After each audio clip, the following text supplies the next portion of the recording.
All right, wild card review for the new set. Let's go. All right, let's start things off with Togwaggle Scheme. I love this card. It has the potential to be better than Gang Up in certain cases, but that's not really what I care about. I want to talk about the fact that this card can be used for memes. Now, I expect to play around with this card quite a bit when it comes out. For starters, I'd like to try using this card with cards like most of the old gods, like N'Zoth and Yogg-Saron and Cthulhu.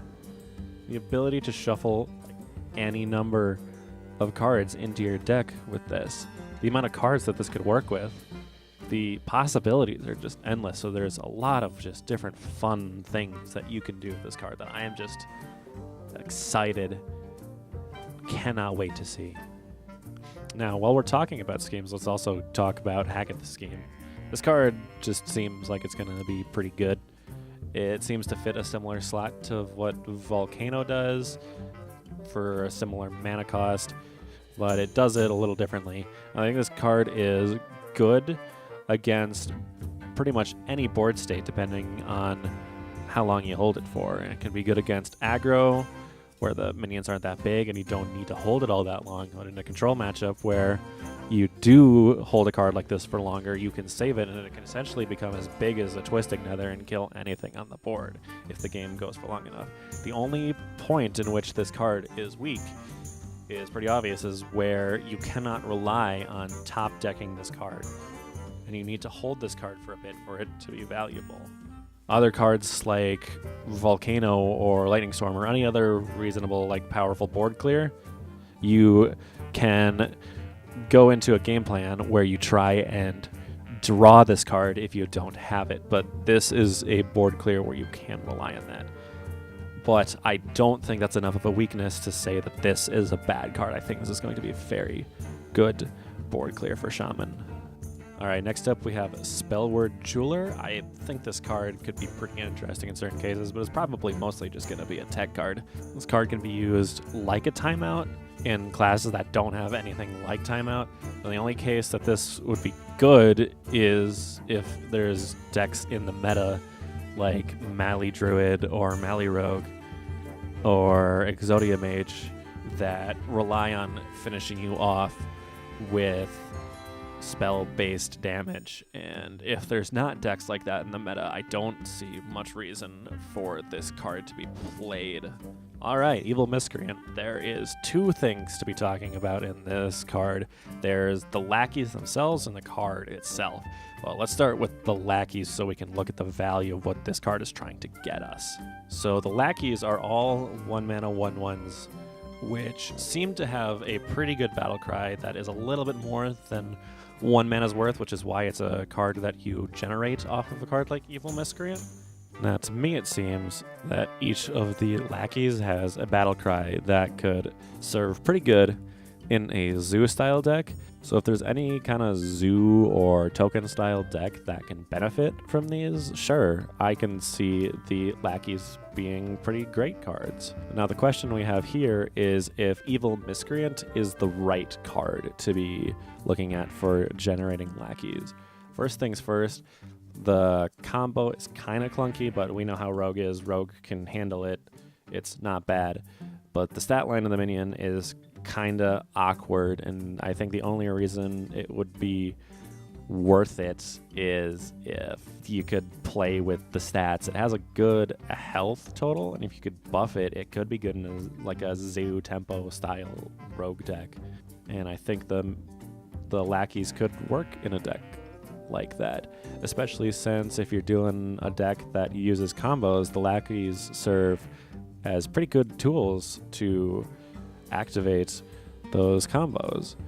So it's an awkward, clunky card that might not work. It probably won't work, but it has the potential to work, so I'm not going to discount it yet. All right, moving on to Forbidden Words. This card on side of the meme has the ability to kill 4 attack minions. Hee hee hoo hoo priest. Other than that, it's still a pretty good card. It has the range of a Shadow Word Pain to a Shadow Word Death for the most part, with the ability to kill 4 attack minions in the middle. The only disadvantage is that it has like a limit to where Shadow Word Death would just be a better card than this. Somewhere around 5 or 6 mana, this card stops being worth it in comparison to Shadow Word Death, I believe, as the attack of the minion you're trying to kill keeps growing more and more. The more mana you're gonna have to spend trying to kill the minion, as well as the issue with forbidden cards we've seen in the past from Whispers of the Old Gods, where you're spending all of your mana, so this card has to be your last action, otherwise you're going to run out of mana to play other cards. So that is an issue in comparison to other cards like Death, but I could see this card being a reasonable replacement or inclusion around Shadow Word Pain, where it has a little bit better options, I think, than Shadow Word Pain does. Alright, for the last non-legendary card we're looking at, let's talk about the Forest's Aid and the new keyword Twin Spell. So this is a really interesting card, and I think they really wanted to show us the power of what Twin Spell does and how much it gives us value on a card like this, because without the Twin Spell, would anybody play a card that is 8 mana just to summon 5 2/2s? I don't think so. In a token druid deck, it might work, but I don't think that'd be good enough. We already don't see the one summon 3 treants. That doesn't get played really because it's not worth it. There's just better options. But with a card like this, it presents us in a position, it presents us with a situation where your opponent might need to use 2 cards to get rid of one of your cards. So let's look at a situation where you play this card out, and now you have 5 2/2s, and you're playing a deck that tries to have a wide board for board buffing and Savage Roar and whatnot. You put your opponent into a position where they need to clear your board, so they clear your board, but you still have to play. You still have the ability to play this card again, and it's like you didn't play it at all, but instead, this time, they don't have that board clear anymore because they already used it. So I don't know if the Forest Aid is going to be good enough in a token druid deck. I don't think so, but it paints us a pretty picture of the power of what Twin Spell does. It has the value of 2 cards in 1. All right, next up is Chef Nomi. Do you like Dragon Caller Alana? Do you like a Dragon Caller Alana where all you have to do is play Myra's Unstable Element to activate it? Do you like a Dragon Caller Alana that is 2 mana cheaper with minions that are 6/6s instead of 5/5s? Yeah. Here you go. Here's your card.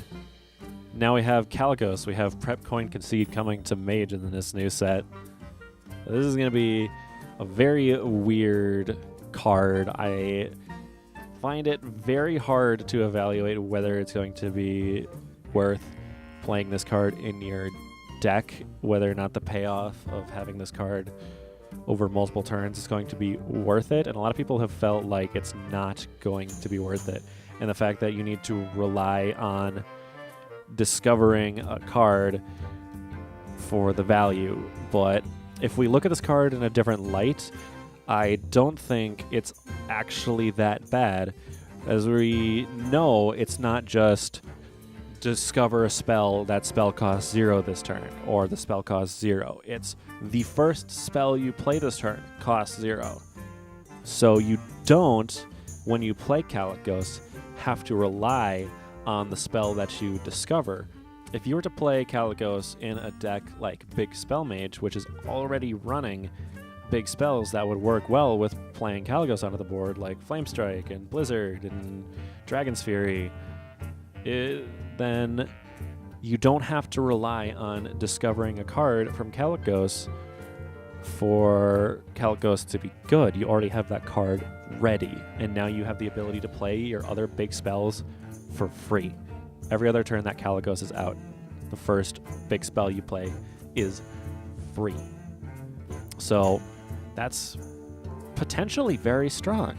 And on top of that, If you're already going to be playing around the cards that you have in your hand with Kalecgos, you can use Kalecgos to discover a spell you might not already be including in your big spell deck.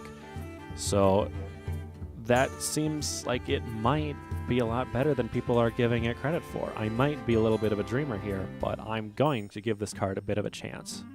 Alright, now last but definitely not least, we have Arch-Villain Rafaam. So this guy, obviously, is meant to be a fun card, and he's playing back to the Golden Monkey of the good old days. But I wouldn't discount him as just a bad, fun card. I think he definitely has potential in the right kind of controlling Reno deck, where you can run situational cards and use him as a secondary win condition where you're running out of value and these situational cards don't do a lot for you. And you can turn them into potentially more value. We know how valuable random legendaries are. It's very random and out there, and you could get Shutterwalk, or you could get like Ysera, or you could get Natbaggle. It's not easy to tell what you're gonna get, but he has the ability to make your situational spells or minions or whatever a little bit more flexible, and I don't think that is something we should discount. Alright, that's gonna wrap it up. Thank you all for checking out my first ever card review. I'll be sure to review more cards as more cards come out, and I'd like to get all of the cards reviewed before the new set comes out. Hopefully I'll have the time for that. But if you guys want to see some fun, wild Hearthstone content, please check out the other videos on the channel. I'm sure you will just love them. Thank you all for your time. Have a great day.